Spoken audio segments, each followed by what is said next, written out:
jangan pernah banget putus asa. Banyak banget jalan. Kalau kalian yakin, positif mind, kalian dapetin itu sesuatu, kalian pasti akan dapetin. Apabila belum, berarti beneran Tuhan semesta alam ada jalan yang buat kalian.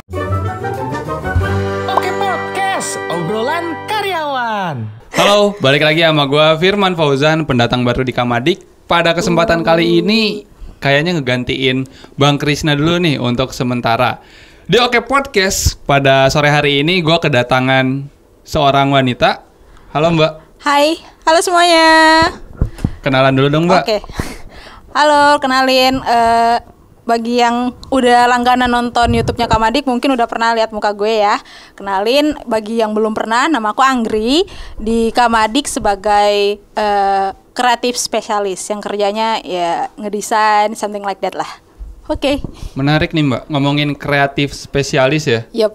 Gue jadi penasaran, dulu lu kuliah ngambil jurusan ilmu komunikasi atau gimana nih?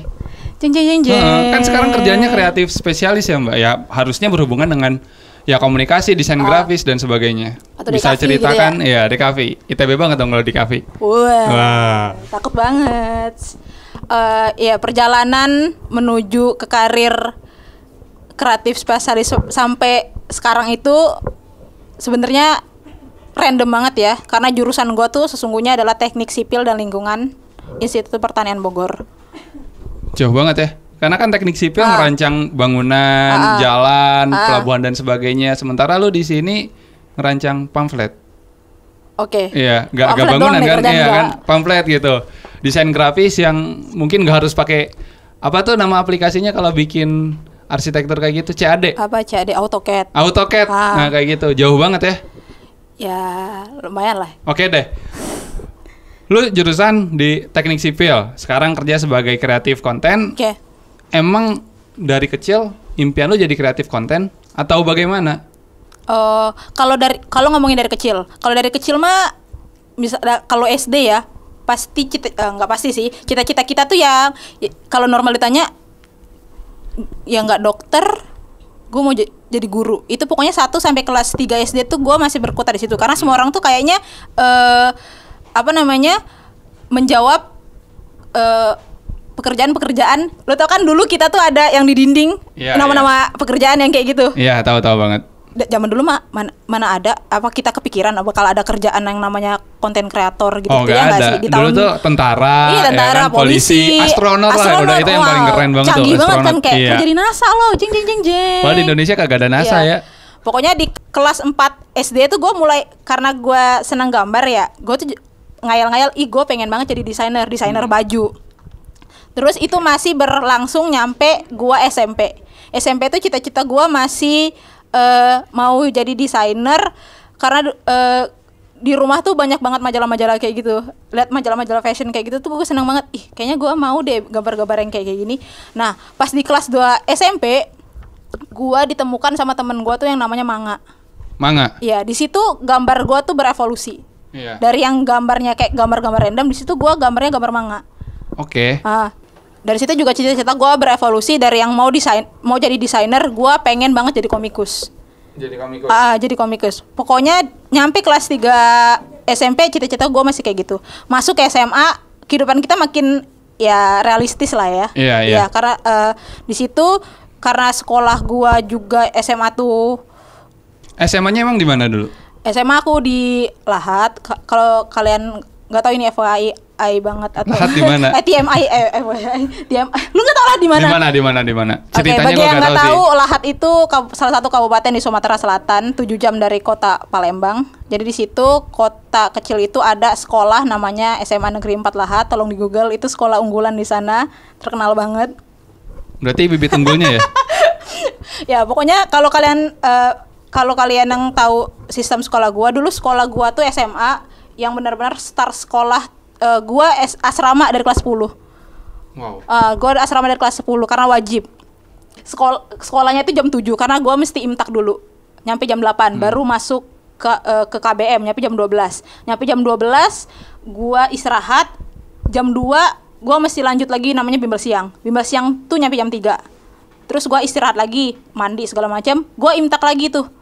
Dari jam 5:30 nyampe Isa. Padat banget. Nyampe ISA, gua mesti bimbel malam lagi namanya. Itu setiap hari, 3 tahun gua kayak gitu. Di kelas 11 tuh kan karena kita udah penjuruan, kita tuh udah dikasih udah dijejelin gitu. Lu tuh mau kemana? Soalnya kelas 12 lu harus bagi-bagi. Kita tuh harus kasih tahu lu mau masuk kemana karena kita mau pembagian ini kan, pembagian apa tuh zaman dulu tuh namanya yang undangan yang kayak gitu. Karena lu nggak boleh nyalip teman lu harus tahu, lu tahu lu harus masuk mana biar gua pertimbangan gua kayak gitu. Di kelas 11 tuh gua tetapin diri, lu tuh harus pertama tuh gua tuh pengen arsitek. Terus gua tuh gara-gara majalah Gadis, ingat banget Gadis atau apa gua lupa ya majalahnya. Terus di situ tuh ada mbak-mbak jurusan UI, pokoknya ada artikel di situ. Dia tuh nyeritain kalau dia tuh di Teknik Sipil UI ngerancang bangunan kayak gitu, ngerancang bangunan dan terus dia tuh nulisin ngukir nama dia di semen. Gue tuh kayak kenapa gue mesti jadi arsitek ya? Kenapa gue nggak sekalian aja Teknik Sipil? Gue ngerancang, gue ngebangun juga sekalian kan. Kalau arsitek gue berdoang kan, gue bego dulu kan, gue nggak ngerti kan, masih kecil. Terus ya udah waktu kelas 11 tuh gue tetepin ya udah pokoknya gue mau masuk Teknik Sipil. Pertama gue tuh pengen masuk Teknik Sipil UGM. Ya, manja, sok banget gue ya masuk Teknik Sipil UGM. Terus ya udah kayak udah ke semester berapa gue tuh kayak makin realistis, enggak, coba nyampe nggak otak lo mau masuk situ kayak gitu. Terus gue tuh kayak gue pindahin lagi, coba gue cari lagi ada Teknik Sipil di mana lagi ya? ITB. Enggak, itu namanya bunuh diri, itu bunuh diri namanya ya. Terus kayak UGM udah jauh, terus tuh kayaknya tinggi banget dan kayak alumni gue juga nggak banyak banget di situ, makanya gue kurangi lagi. Ya udah, yang penting gue masuk Teknik Sipil hapus UGM, yang penting Teknik Sipil di mana aja. Pertama kayak gitu. Ya udah, makanya dengan tekad itu gue tuh pengen banget punya Teknik Sipil di mana aja, Teknik Sipil di mana aja. Oke, singkat cerita pokoknya SNMPTN undangan, ya enggak. Gue pilih Teknik Sipil Unsri sama Teknik Sipil IPB. Ya enggak lulus tuh guys dua-duanya. Jeng. Enggak lulus jalur undangan. Terus lanjut ke jalur SBMPTN. Nah, ini juga pesan-pesan ya buat adik-adik. Dari cerita yang gue mau angkat ini, jangan pernah banget putus asa. Banyak banget jalan. Kalau kalian yakin, positif mind, kalian dapetin itu sesuatu, kalian pasti akan dapetin. Apabila belum, berarti beneran Tuhan semesta alam ada jalan yang buat kalian. Karena gue tuh nggak lulus undangan. Waktu nggak lulus undangan tuh agak down gitu ya? Nggak down sebenarnya. Karena gue mikirnya gue nggak berhenti di sini. Jalan gue masih panjang. Gue masih ada SNMPTN nunggu gue, masih ada mandiri kayak gitu. Terus gue juga selalu diyakinin sama bapak gue ya. Gue tuh kayak kalau udah diyakinin orang tuh, kalau lu bisa kayak itu tuh jadi boost gue gitu loh. Oh ya, oke, gue bisa kayak gitu. Terus ya udah gue coba SNMPTN, gue sama dengan undangan, gue pilih juga Unsri sama Teknik Sipil. Tapi yang goalnya Unsri. Terus gue yang kayak ya udah that's okay karena pilihan gue yang penting gue masuk Teknik Sipil dimanapun itu kayak gitu. Terus ternyata singkat cerita itu sebelum gue masuk Teknik Sipil daftar SNMPTN, gue daftar juga namanya beasiswa ke IPB. Apa tuh nama beasiswanya kalau boleh di-mention? Beasiswa ya nggak usah ya. Oh nggak usah ya. Nah terus ternyata selesai gue daftar selesai gue daftar ulang tuh di Unsri, malamnya gue diumumin gue lulus di IPB. Lulus di IPB? Iya. Wow. Dan menurut gue itu tuh kayak kalau kalian mimpi ya udah, kalau lu yakin dan bisa nggapai itu ya nggak apa-apa lu share segitu, asalkan lu yakin, niat, usaha, dan ya banyak doa ya. Oke, itu kan kisah lu dari mulai nyari kampus lah ya. Masuklah. Akhirnya masuk ke IPB gitu. IPB dengan segala drama darmaganya. Iya. Gimana baranya? Ya gitulah, kultur shock. Iya. Dengan makanan dan kehidupan, tapi ya karena aku harus bertahan hidup, manusia harus beradaptasi, geng. Iya, benar banget. Di Bara apa makanan favoritnya? Bara, Bang Jack, lu nonton ini nggak? Semoga nonton lah ya. Tahu Bang Jack? Yeah. Nomor 1. Berarti Teknik Sipil IPB itu di Fakultas Fakultas ya? Teknologi Tani. Pertanian. Ya, pertanian. Ya, itu kalau dari SMA gue SMA di Kornita loh. Oh, tos dulu dong. Oh, Ya. warga Dramaga. Warga Dramaga Yeay. gitu kan. Cita-cita gue dulu masuk IPB. Manja. Iya, tapi gagal. Ayo nggak apa-apa. Heeh. Memang mungkin cita-cita lu nggak yang di sebelah rumah, mungkin yang jauh. Ya emang Kita nggak harus pernah tahu, jauh kan? kita disuruh ngerantau mungkin Yup. sama orang tua. Apalagi dulu gue sering tuh kalau zuhur ke alhur ya kan 12 Masya sampai Allah. asar. Lu makanya jadi ahi-ahi seperti ini. Iya dulu kayaknya ahi-ahi deh. Manja. Sekarang menuju aki-aki Oke. namanya. Oke nih ngomongin tentang teknik sipil, gue tadi sedikit tertarik dengan ketertarikan lu waktu kecil, lu suka manga kan? Tentu itu adalah suatu perbedaan yang sangat besar antara manga dengan teknik sipil, dimana kan manga kalau kita gambar jatuhnya imajiner ya, Iya. tidak ada batasan, kita bebas lah mau berekspresi sesuka kita gitu, Iya. mau bikin orang bulat-bulat, gendut, kurus, bebas aja. Tapi ketika lu masuk ke dunia teknik sipil, arsitektur, itu banyak batasan-batasan, banyak aturan-aturan ketat yang mau gak mau harus lu ikutin. Iya. Dan lu berhadapan dengan suatu suatu hitungan yang real, harus tepat dan intinya kemungkinan besar itu akan dibikin di dunia nyata, ya kan? Ah. Nah, itu gue penasaran, proses lu menerima kenyataan ini itu bagaimana? Karena kan manga sama dunia perteknikan tuh sangat berbeda. Imajiner dengan yang realistis itu udah beda banget tuh. Oke, ini juga nyambungin kenapa gue sampai itu. Perasaan pertanyaannya tadi tuh ke situ kan ya nggak sih? Kenapa Iya. gue sampai dari teknik sipil ke sini? Dari manga ke teknik sipil. Gue nggak kaget sih sama sekali, karena gue tahu gue bakal ketemu itu, gue bakal ketemu ketemu sama teman-temannya Sin Kostan, ketemu Anstro, ketemu algoritma, ketemu codingan. Kenapa gua ngecap gua salah jurusan itu tuh bukan di gua nerima pelajarannya atau enggak. Pelajarannya gue enjoy banget, gue senang banget matematika, gue senang banget hitung-hitungan yang apalagi kayak unstroke yang tiba-tiba lu harus nyimbangin, lu harus ngenolin itu, walaupun gue nggak ngerti juga sekarang itu apaan kayak gitu. Gue enjoy itu, tapi gue tuh ngerasa gue nggak bisa kerja untuk ini gitu, ngerti nggak? Oh ya, paham. Saat gue masuk ke IPB itu ke TMI lagi, kita tuh kan ditempatnya di TPB dulu ya selama 1-2 semester. Bener Nah, banget itu tuh tuh, kita nggak tahu belajar ya lu tau kan kita Gue pernah masuk loh ke TPB. Oh, Masya Allah. Iya, gue pernah ikut TPB seminggu kalau nggak salah. ngapain? Gak tahu, kayak program kerjanya sekolah gue aja. Karena kepala sekolah gue tuh dosen di TPB. Dan jadi waktu semester 1 semester 2 gila, enjoy, IPK bagus, yeay, happy. Masih TPB, masih ya kan? senang. Blok semester 3 masuk, anjir. Terjun payung IP gue. Waduh. Gue yang kayak, hah, ini ngapain? Aku di mana? Aku siapa? Yang bener-bener gue ngapain? Yang beneran sedown itu loh, yang beneran gue nangis seminggu. Ini gue ngapain? Tapi di situ tuh gue mikir, ya gimana? Lu mau keluar? Nah, itu menarik tuh. Gimana? Mau keluar? Lu udah jauh-jauh ke sini. Lu tuh beasiswa di situ. Ya. Lu terus lu mau nyerah itu doang cuma gara-gara lu nyesalin penyesalan pilihan lu sendiri. Lu nggak ada yang ngelemparin lu ke sana, pilihan lu sendiri itu. Iya. Terus waktu itu lo gimana? Gua Karena kayak, kan sekarang tuh lagi marak tuh yang kayak gitu. Wow, Maba-maba dia baru nyobain 1-2 semester tuh udah kayak nggak, ini bukan jurusan gua gak asik di sini. Pokoknya gua keluar, gua cari SBMPTN, gua cari ujian mandiri. At least untuk mempertahankan biar gue bisa tahan di sini sampai akhir itu sulit loh. Kayak gini. Itu gimana tuh cara semua apa yang kalian pilih itu pilihan. Kalau kalian mau keluar dan effort untuk itu, that's okay, lakukan. Kalau kalian merasa nggak, gue mampu untuk keluar dari sini dan bisa untuk ikut SNMPTN lagi, that's okay. Tapi kalau lu ngerasa nggak, gue bisa ngelanjutin ini, ya udah tekatin untuk itu dan jangan komplain. Okay. Ngerti gak? Dengan pilihan yang udah lu dengan yang lu ambil, karena sejatinya apapun pilihan yang kita ambil, lu pasti akan ada nyeselnya dikit, ya nggak? Ada sih. Ada kan, pasti selalu ada. Nggak dong. mungkin apapun pilihan kita tuh, iya ini pilihan terbaik, nggak? Pasti ada yang kayak dikit, coba gini.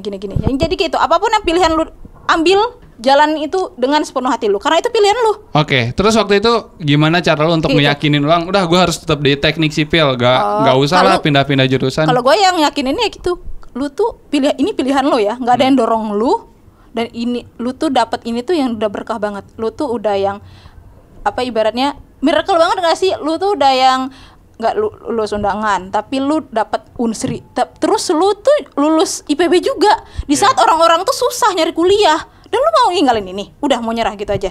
Ya lanjutin kayak gitu, dan kayak lu mau kemana? tanggung jawab lu tuh banyak, karena tanggung jawab gua tuh di situ tuh juga bukan gua doang kan, gua pegang beasiswa gua. Terus ada amanah dari orang tua juga ya.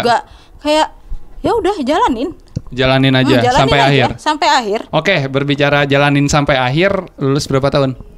Lulus aku masuk 2012, sidangnya di 2016 tapi wisudanya di 2017. Berarti 4 tahunan lah ya. Normal lah ya. Normal. Nah, kadang orang yang merasa salah jurusan itu ya, dia tidak bisa menikmati kuliahnya gitu. Misalkan gua di perikanan, gua gak bisa menikmati kalau gitu. Gua ambil kasus teman gua, ketika di perikanan dia gak bisa menikmati tuh kalau harus ke laut, hitam-hitaman mabok laut. Padahal kan asiknya banyak, kita ngelaut gratis, makan ikan gratis. Nah, lu agak merasa salah jurusan, tapi gue penasaran, cerita menarik apa sih yang lu dapatkan? Pengalaman menarik apa ketika lu masih bertahan di teknik sipil IPB? Pertama, bagi kalian yang ngerasa uring-uringan, gue nggak betah di sini. Balikin fokus kalian ke lain. Lihat selalu perspektif yang lain. Misalnya kalian lihat pelajarannya nggak enak, ya udah cari yang lain yang buat kalian seneng. Mungkin kalian seneng ikut UKM, ya udah enjoy itu, kayak gitu. Misalnya kalian senengnya tuh karena teman-temannya seru-seru banget, nah itu juga alasan gue sih. Karena teman-teman gue tuh kayak yang saling bantu dan seru-seru banget. Dan kayak misalnya kita nggak ngerti, jadi teman-teman seangkatan gue tuh misalnya ujian, kita tuh bakal ke secret, terus teman gue yang pinter banget otaknya tuh bakal ngajarin kita. Jadi kita tuh nggak bakal ditinggal sendiri. Jadi di situ juga yang bikin gue bertahan sih. Tapi yang penting menurut gue sih selalu ambil, bukan hikmahnya sih, kayak khotbah banget ya, selalu ambil jangan lihat satu titik itu aja. Kayak kita lihat misalnya yang kayak lingkaran putih terus ada dot hitamnya. Orang-orang yang ngerasa gundah tuh mungkin mereka cuma lihatnya titik hitam itu doang, padahal banyak titik putih yang lain kan. Kalian bisa explore yang lain, mungkin kalian bisa ikut. Terlalu fokus pada keburukan ya kan? Itu mungkin kalian bisa, kebaikannya sangat banyak gitu. Mungkin gue nggak bakal sesemangat teman-teman gue yang pengen kerja di Jakon, pengen kerja di PUPR, pengen kerja di Waskita segala macam. That's okay kayak gitu. Tapi gue di sini nikmatin banget bikin laporannya, bikin apa, karena gue ketemu teman-teman gue, ikut-ikut acara yang lain, kayak acara omda gue, kayak gitu. Walaupun gue nggak UKM juga, tapi teman-teman gue tuh yang lain banyak kok yang misalnya salah jurusan tapi dia fokusnya mungkin ke UKM, mungkin ke panitiaan, kayak gitu. Jangan kayak gini, misal mentang-mentang salah jurusan terus lu ya udah terserah lah IP gue 2 atau apa kayak gitu. Pokoknya jangan pikirin kayak gitu, pikirin orang tua atau siapapun yang sudah susah payah bawain kita nyampe ke situ. Kalau kalian down tuh pikirin itu lagi, kayak kenapa sih gue sampai di sini sekarang? Ya, lu harus pikirin alasan lu kenapa lu berdiri di situ. Ya jadi ketika lu mau ngambil keputusan itu, lu harus lihat dari berbagai macam sudut pandang ya. Lu harus lihat orang tua gue udah berjuang mati-matian gitu bayar UKT yang ya IPB kan lumayan lah ya UKT-nya ya. Nggak tahu sih bayar UKT apa enggak? Ya, kan tadi beasiswa. Ya berarti gak bayar UKT dong. Ya tapi tetap aja, maksud gue itu tuh tanggung jawab lu harus ngerasain. Lu harus maintain IP lu harus lulus tepat waktu segala macam. Iya sih, benar. Kan justru lebih berat ya. Meskipun gak bayar UKT. Tapi bayar kos dari siapa? Dari beasiswa juga. Oh, dari beasiswa juga. Ini enak banget nih beasiswanya nih ya. Ini suatu hal yang menarik yang benar-benar pengen gue tanyakan. Ketika lu baru lulus dari teknik sipil, ketika itu lu sudah memutuskan atau tidak gue harus kerja di BUMN, dan gimana sih ceritanya sampai sekarang justru berada di dunia yang agak berbeda gitu dengan disiplin ilmu lu sebagai teknik sipil. Itu ceritanya gimana dan prosesnya untuk lu menerima ya udahlah gue kerja di sini. Gitu. Itu gimana? Pokoknya kesimpulan dari salah jurusan gue tuh, gue anggap diri gue kayak gini. Pokoknya yang lu dapet dari kampus lu itu adalah pola pikir. Jadi lu jangan regret apapun yang lu dapet itu, kayak gitu. Jadi waktu gua mau daftar, di saat teman-teman gua tuh udah tahu ya dia mau kemana. Di situ gua tuh kayak apapun job fair yang ada gua ikut, apapun yang dipanggil gua datang. Jadi kayak gitu. Tapi di situ masih ada relnya. Gua pokoknya waktu fresh graduate tuh gue akan daftar apapun itu, tapi harus ODP sama MT. Oke. Gue tuh waktu itu kayak gitu. Makanya dulu kerjaan pertama gue juga random banget. Dulu pekerjaan pertama gue tuh di bidang logistik. Logistik. Iya, di saat teman-teman ODP gue tuh anak-anak ITS semua gila, pinter-pinter banget, gak ngerti lagi gue.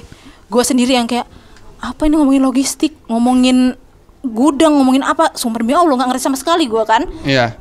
Terus ya udah. Nah, yang buat gue sampai ke titik ini kenapa? Itu tuh hal yang gue terapin terus, yang itu kalau lu mau set itu gue omongin terus.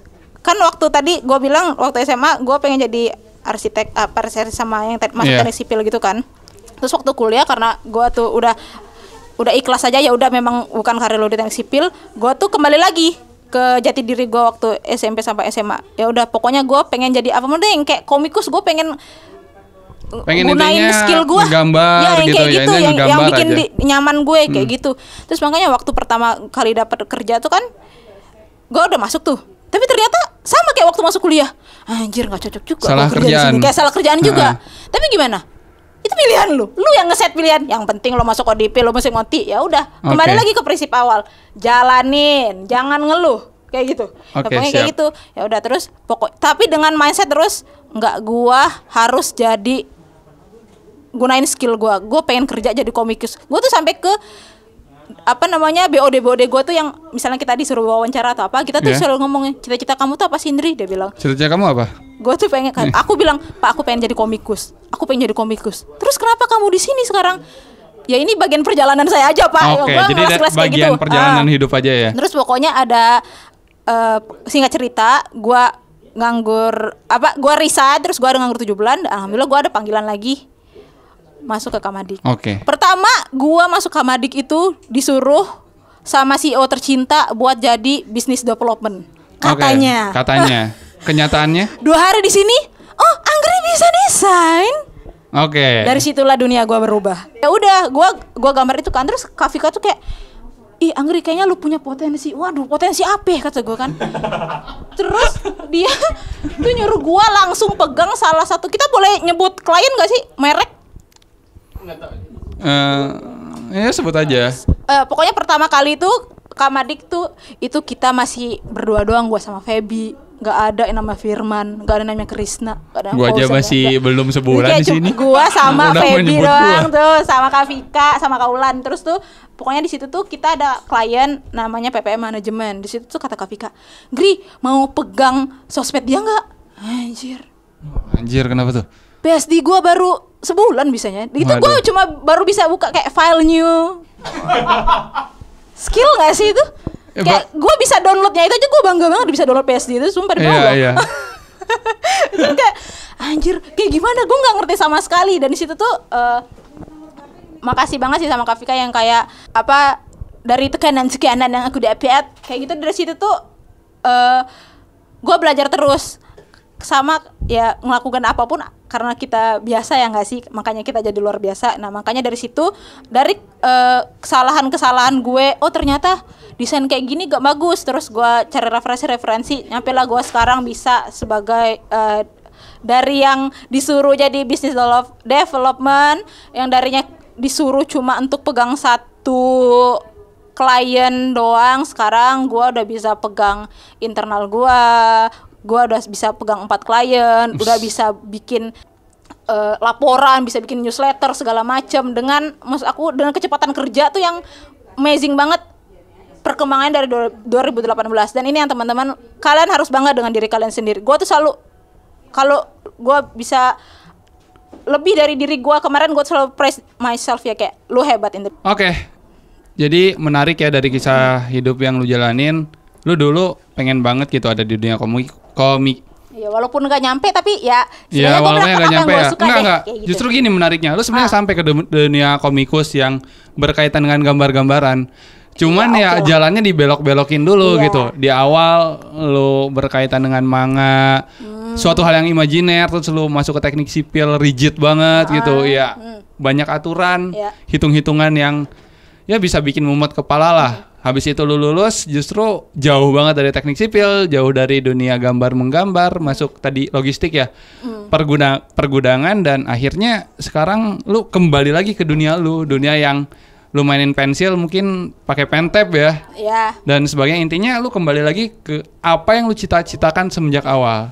Jadi ini singkat aja, apakah sekarang lu menjalankan profesi yang memang lu cita-citakan atau tidak?